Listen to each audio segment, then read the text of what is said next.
Captain Vijayakanth அவர்கள் உடல்நல குறைவுனால இன்னைக்கு காலையில உயிர் இழந்திருக்கிறாரு அப்படிங்கிற நியூஸ் தான் இப்ப நமக்கு கிடைச்சிருக்கு. கடந்த ஒரு சில வருஷங்களாவே விஜயகாந்த் அவர்களுக்கு ஹெல்த் இஷ்யூஸ் நிறைய பேக் டு பேக் வந்துட்டே இருந்துச்சு. முன்னாடி மாதிரி அவரு ஹெல்தியா இல்லாம பாக்குற எல்லாருக்குமே நம்ம கேப்டன் விஜயகாந்த் அவர்கள் தானா இவரு அப்படின்னு கேட்கிற அளவுக்கு அவரோட உடல்நிலை ரொம்பவே மோசமா இருந்துச்சு. இதை தொடர்ந்து ஒரு 2 வாரத்துக்கு முன்னாடி விஜயகாந்த் அவர்கள் ரொம்பவே ஹெல்த் இஷ்யூஸ்னால பாதிக்கப்பட்டிருக்காரு. மூச்சு விட கூட சிரமமா இருக்கு அப்படின்னு சொல்லி ஹாஸ்பிட்டல் அட்மிட் பண்ணியிருந்தாங்க. அதை தொடர்ந்து அவரு ஒரு வாரத்துக்கு ஹாஸ்பிட்டல்ல ட்ரீட்மெண்ட் எடுத்துட்டு இருந்த நிலையில ஹெல்த் கண்டிஷன் நார்மல் ஆயிடுச்சு அப்படின்னு சொல்லி அவரை வீட்டுக்கு அனுப்பியிருந்தாங்க.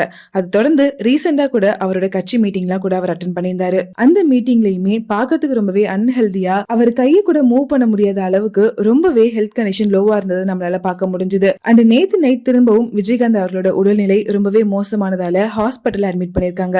அதை தொடர்ந்து ட்ரீட்மெண்ட் எடுத்துட்டு வந்திருந்தாலும் இன்னைக்கு காலையில அவரோட உயிர் பிரிஞ்சிருக்கு.